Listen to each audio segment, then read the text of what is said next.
Hey everybody, let's have story time. It's Heatherly. 10 years ago, when I was a 17-year-old girl, I met a handsome man, and he said he liked me. I liked him too. We met at a park, and we were just chit chatting, and he said, I always liked you. And I'm like, you like me? He go, yeah. I said, okay. And we chit chat while we were in the park, and then when the event was over, I went my way, he went his way. And on the way home, I was like, why me?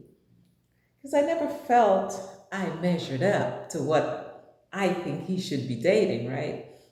Because I was just a simple, boring little girl, and he was handsome and out there, nice and buffed. He was in shape, and he was just nice looking.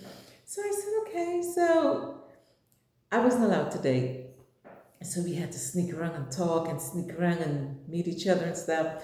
I think for like the first 3 months or so, he would come out in the morning when I was, getting ready to go to school. Before I get on the bus, he would be sitting on the corner and just like, give me a little wave here and there. And then when I get off the school bus in the afternoon, he'll be there, he will walk next to me for like 5 minutes and we just chit chat for a little bit. So can't let nobody see us because I'm not allowed to date. My mom didn't play.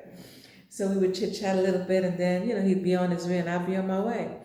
On the weekends now, when he can't see me going to school, he would come running me. He always used to go on the seawall by where we live and exercise. So as he's passing by my house, he'd make a sound, some kind of noise to get my attention. And I look out and see him, and I'll give him a little wave, and he'd give me a little wave, and like that. So anywho, we did that for months. And then, while we were talking, so he's like, man, your mom's so strict. I don't care. I'm gonna come and ask home for you. I'm like, no, you can't do that. My mom's so strict. She's not gonna like that. He's like, I'm gonna do it anyway. Because I'm tired of hiding and trying to talk to you. I don't want you to get into trouble. So I'm like, okay. So he's like, I'm gonna come there Saturday. I'm like, oh shit. All day Saturday, I'm like nervous, Nelly, like, oh God, oh God. I'm watching to see my mom's mood, what mood she's in. Is she in a good mood? I'm trying to do everything to get her in a good mood. He showed up and he's like, Miss Hamilton, standing outside the gate, Miss Hamilton. She went to the gate and she was like, who's calling me? And she looked out and she saw him and she said, what do you want? And he was like, can you come downstairs so I can talk to you? And she came downstairs and he started telling her out what kind of swore. He was swearing her and telling her this and telling her that. And she goes, absolutely not.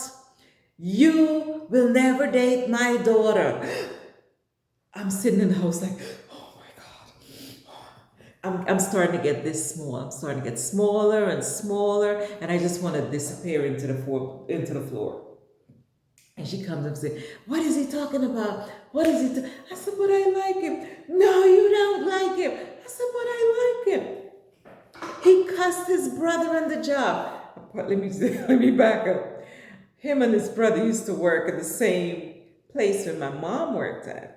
And apparently him and his brother had some kind of argument on the job, and he cussed his brother. My mother never forgot the story, and since then she just think he was disrespectful and he would never date you. Anywho, so after that happened, now I'm like, oh my God, no, we can't. We gotta keep hiding because I still like him. So when my mom realized that we were still talking, she's like, you're going to your uncle in BV. Oh, okay. I didn't even get a chance to tell him, listen, they're sending me away because they don't want me to talk to you or anything like that. They packed me up and shipped me out to my uncle, which he was like 30 minutes away or something like that. So I went and I stayed at my uncle, and I wasn't good. There was no phones, so I couldn't call him and say, hey, I'm here. I couldn't call. He couldn't call me. So I didn't know. I was just like, oh well, I guess it's over. That's what I thought. Oh, I guess it's over. So I'm carrying on with my life. I wasn't gonna go looking for him or anything like that. I just wasn't gonna do that because I know somebody was gonna see me and get me in more trouble. So I wasn't gonna do that. So anyway, he saw one of my friends and he goes, hey, where did Jean go? And she was like, yeah, they shipped her off to her uncle in BV. And he said, yeah, okay. He said, I'm gonna find her. I'm gonna find her. Tell her I'm gonna find her. So my girlfriend, when I saw her the next day in school, she was like, I saw Dane and he said he's gonna find you. I'm like, how is he gonna find me? She said, I told him you're in BV. I said, but he don't know we're in BV. She said, I don't know. He said he's gonna find you. Anyway, fast forward. About 2 weeks later, me and my cousin were sitting outside. Actually, we were sneaking to go to my cousin's boyfriend's house. My cousin is about the same age as me. She's not allowed to date either, but we're gonna do what we gotta do. So we were sneaking to go to her boyfriend's house. And what happens is I would go with her to her boyfriend and I'll be the security guard, sit on the steps and watch to see if her parents are coming. So while I'm sitting on the step, I saw Dane coming through the village. And I'm like, that's Dane. And before I could realize, he saw me sitting on the porch. And he goes, I'm looking for you. I went to all the Hamiltons in the neighborhood looking for you. I'm like, oh my God. I got nervous because now I'm like, somebody's going to tell my parents because they would not believe that I didn't tell him where I was. How did he find me, right? They're going to believe that I don't know, I did something. So Dane came and we sat on the step and we talked. And I'm like, I'm so scared because if they know you're here, I'm going to be in trouble. He's like, you're not going to be in trouble. They're not going to know. Who's going to tell this and that? Anyway, I swear, that's all we did. We sat, my cousin's upstairs with her boyfriend, and me and Dane, we just sat on the steps in front of, it's an open street. So people passing back and forth can see us just sitting there talking. And we sat there and we talked for maybe an hour or two. And then he said, okay, walk me down the street, I'm gonna go. So I started walking with him and he held my hand for the first time in 6 months. He held my hand, I almost died. I literally almost died. So he held my hand, he said, hold my hand, let's walk. So we were walking, there was a little bushy area, so we walked through the bushes. And then he said, okay, go on back now. I'm gonna stand here and make sure you get back. And he stood there, made sure I got back in, and he went on his way. And then the next day he's like, I'm gonna come by your school tomorrow because I gotta see you. I'm like, okay. So he started coming by the school when I get off, and we would walk to the bus station. And I swear to you, the most we ever did was hold hands. We'd walk to the bus station, I get on the bus and he'd wave me goodbye and he'd be on his way. And we did that for another 4 months. Every afternoon he'd come down to the bus, to my school, and we'll walk to the bus station and we'll talk, and then he'll leave and I'll go home.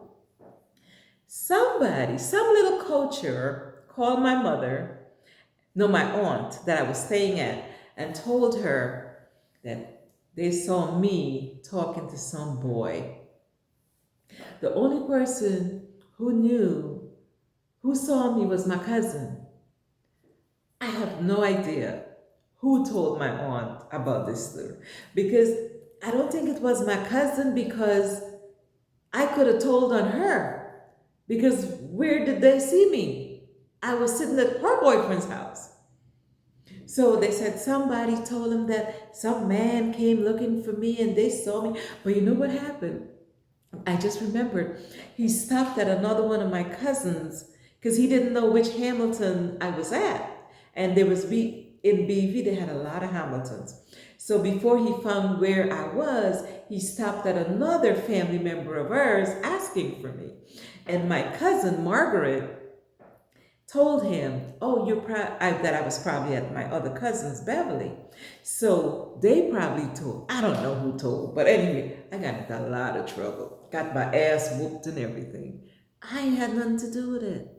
They never believed that I had nothing to do with it. But anyway, he would come and we would go to little school sports and we would do little things here and there. And then we did that. I liked him. We liked each other. We were cool together. And then he said, you know what? I'm going to leave you alone. and you're gonna be 18 soon. And when you turn 18, we're gonna get together. Okay? He says, I'm gonna go on the ship and work with my brother. He was going like on 6 month intervals. So they would go for 6 months and then come back for 3 months and then go for 6 months. He said, and by the next time I go back, you'll be 18. So we can date, okay? So I'm like, yeah, okay, good. So we started, when you would go away and stuff, there's no letter writing. There's nowhere to send a letter. There's no phone calls, nothing for 6 months when he's gone. And I missed him terribly until while he was gone, the first time I kind of met an ugly stranger who was an ugly stranger. I met another guy. I met someone else while he was gone. And for some reason, I told him, I'm like, I have a boyfriend. He knew that I was talking to this guy. And I told him, I'm like, I have a boyfriend. He's like, he can't do nothing for you. He can't do nothing for you. This guy was a police officer. He's like, I'm a police officer. I make money. I can take care of you. I can do this. He painted this beautiful picture of what my life would be if I ignore my boyfriend that I was in love with. He painted this beautiful picture of this beautiful life. I'm like, okay, 17. Okay, all right. So that was the end of me and Dane's story, because now I started dating this other guy who convinced me that he's going to give me this beautiful life. And yeah, that was my first love. I met him a couple of years ago. We talked. He's still my first. He's always going to be my first love. Although we just talked. No, settle down, girls. Relax, everybody. We never did the dirty. He was a gentleman to me. Okay? We just held hands, and it's okay. It's okay to hold hands. Okay? But on the next episode, I'll tell you what happened with the ugly stranger. It was ugly. I should have waited, but it's okay. You live and you learn. You live and you learn. Okay, see you on the next one.